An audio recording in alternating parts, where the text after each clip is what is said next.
At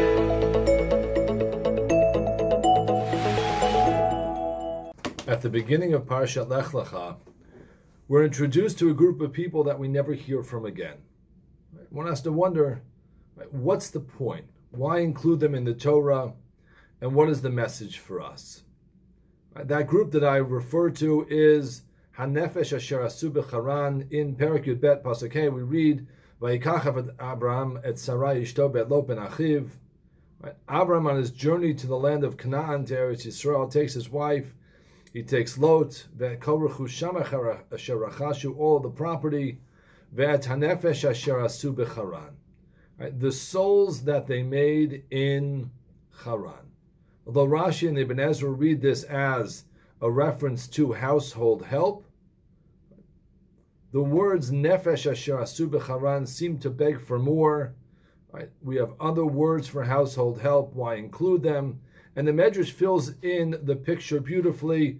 The Medrash teaches us that Abram megayeret hanashim, v'Sarah megayeret hanashim, that Abram would convert the men and Sarah would convert the women. You have to wonder, how did they do it? What did they use to bring people closer to Judaism, to find God? And is this possibly a model for us? So the Radak suggests that they would go out, they would walk over to people, and give them theological, philosophical reasons to believe in God, as opposed to the idols that they were currently worshiping. It's a class in philosophy, if you will. They would go out, seek people who are interested, and try and convince them that belief in God is better.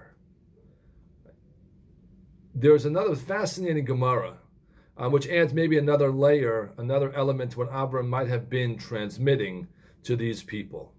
And Chizkuni quotes the Gemara in Avodah Zarah Daf Testament Aleph, quoting Tanakh Eliyahu, that there will be 6,000 years in the world.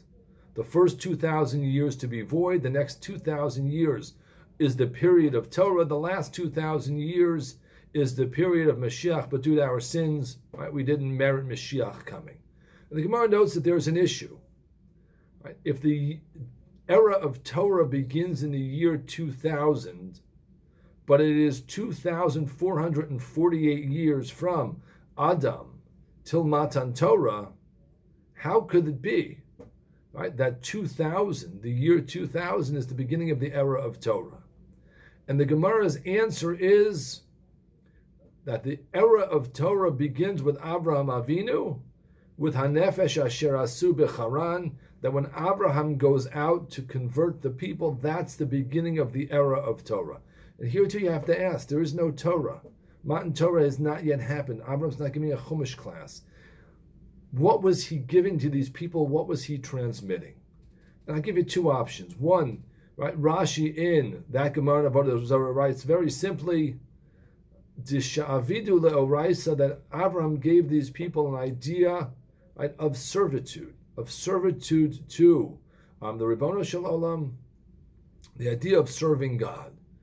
That is clearly, Na'aseh v'nishma is part of Matan Torah. There is the text of the Torah, there are the mitzvot, and then there's the idea of becoming avadim, becoming servants to Hashem.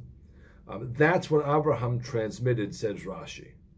Or it could be that revelation itself, an integral part of Matan Torah, of the Sinai experience, is what Abraham was trying to give to the people, trying to bring God into their lives, to reveal God to them. Whether it is philosophical arguments or these ideas, it seems that they're not a model for us. If Shal Yisraeli writes, what happened to the Nefesh Asher Asu B'Charan? They disappeared immediately upon entry into Eretz Yisrael.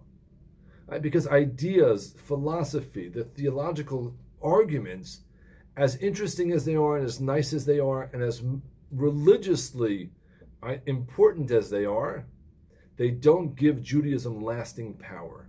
What connects us, what keeps us connected, what keeps our children connected, is not just grand ideas or any ideas, but it's the content of Torah, it's Har Sinai. It is Talmud Torah, it is active performance of mitzvos. What keeps us is not Hanefesh Asher Asu B'Charan, rather it is the events of Sinai, it is Talmud Torah, and it is the performance of mitzvot. Shabbat Shalom.